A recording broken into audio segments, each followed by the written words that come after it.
Je disais que le président Kaïssa Saïed semble assuré d'être donc reconduit pour un second mandat et les opposants sérieux ont été écartés et la répression des voix critiques se poursuit.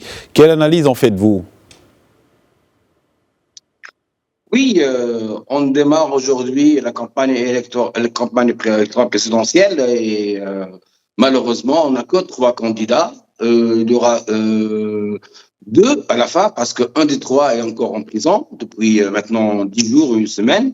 Et non seulement ça, mais aussi il y a 4 ou 5 candidats qui ont été éliminés par l'ISI, l'Institut supérieur indépendant d'élection, qui est l'institut placé par le président de la République. Cette institution, elle a refusé la candidature de plusieurs candidats, entre autres M. Mondres Nedi, M. Maki et d'autres, pour des raisons de non-conformité des signatures des personnes qui vont soutenir ces gens-là. Donc, on est dans une situation très délicate. Ces candidats qui ont été éliminés par l'ISI, ils ont présenté un dossier à la Cour administrative. Alors, et la Cour administrative leur a donné raison pour revenir à la course. Et même hier, ou avant-hier, plus exactement, le tribunal administratif il a lancé un appel à l'ISI, à l'Institut à l'ISI, pour faire revenir ces gens-là, sinon faire retarder les échéances électoraux. Jusqu'à maintenant, l'ISI et le gouvernement et le pouvoir en place, silence total, il ne répond pas à cette demande. Et je pense qu'on est dans une situation assez difficile, voire assez délicate. Vous venez de le souligner, vous venez de le souligner, 2 candidats dont l'un est en prison poussent donc les protestataires à parler de mascarade électorale. Est-ce le cas selon vous? Regardez, le candidat qui est en prison, c'est un jeune Tunisien, un jeune homme d'affaires tunisien qui se lance dans la politique.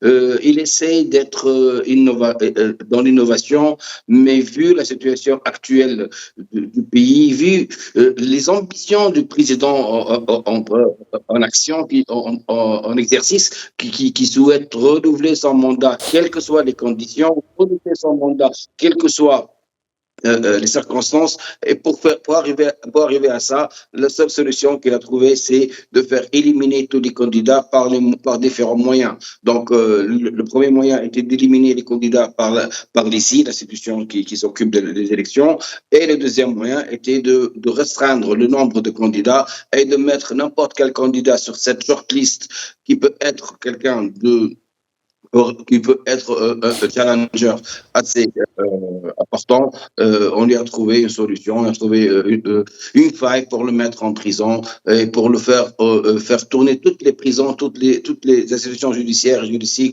du pays. Et le 26 août dernier, Kaïssa Saïed a donc procédé à un vaste remaniement ministériel. Le site d'information Business News parle d'une purge à un moment des élections, à un mois des élections plus tôt. Le terme est-il justifié? Regardez, ça, c'est un signe très fort pour dire au peuple tunisien avant tout et aux candidats aussi que les élections sont juste un passage formel, un passage qui n'a pas trop d'importance.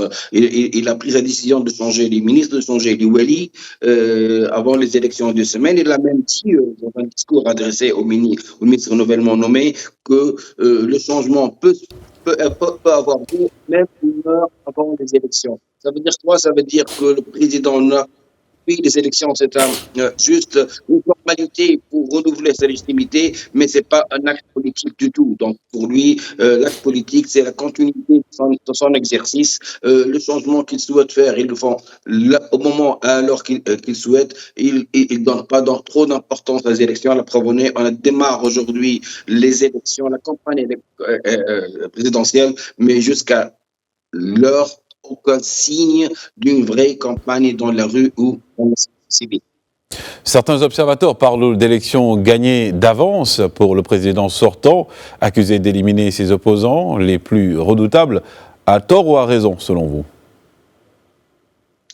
Regardez, avec un nombre très restreint de candidats, avec des candidats qui n'ont pas une autorité assez importante, parce qu'on a à la fin deux candidats avec le président, on a trois candidats à la fin, et un au président. Bien sûr, le taux de réussite pour le président est très important, mais il ne faut pas oublier, mais avec ces conditions-là, le taux de participation va être trop faible. On parle d'un taux de participation qui va être aux alentours de 10, voire moins de 10%, et ça va être un fiasco total, parce qu'on se rappelle très bien que le président sortant, il était élu en 2019 avec un taux de participation qui a dépassé les 45% et 72, voire 73% des voix pour lui. Et ça, dans ces conditions, en 2024, octobre 2024, ça sera impossible. Et justement, vous avez parlé des taux de participation, mais quand même, le justificatif concerne la gestion de l'État tunisien. Aujourd'hui, quel bilan plutôt faites-vous du mandat de Kaïs Saïed? Bien sûr, le mandat il est très mitigé. Le mandat sur le plan politique pour Kaïs Saïed et pour son équipe, qu'ils ont changé de régime politique en changeant la constitution. Il a instauré un régime plus ou moins autoritaire, on l'accuse parfois d'être dictatorial, mais sur le plan socio-économique, le résultat elle est presque nul. L'économie elle est en berne, l'inflation elle est aux alentours de 7%, elle a baissé un peu, mais ça reste toujours très important. Si on élimine les produits de première nécessité qui sont subventionnés, les autres produits ils ont augmenté d'entre 20 et 20% par an.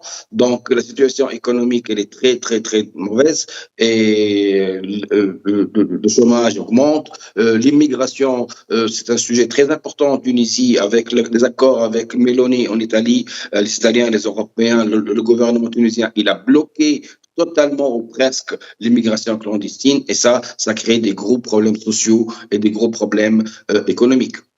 Ghazi Moala, merci. Je rappelle donc que vous êtes analyste politique et vous interveniez sur la question de la présidentielle tunisienne du 6 octobre prochain. Merci à vous.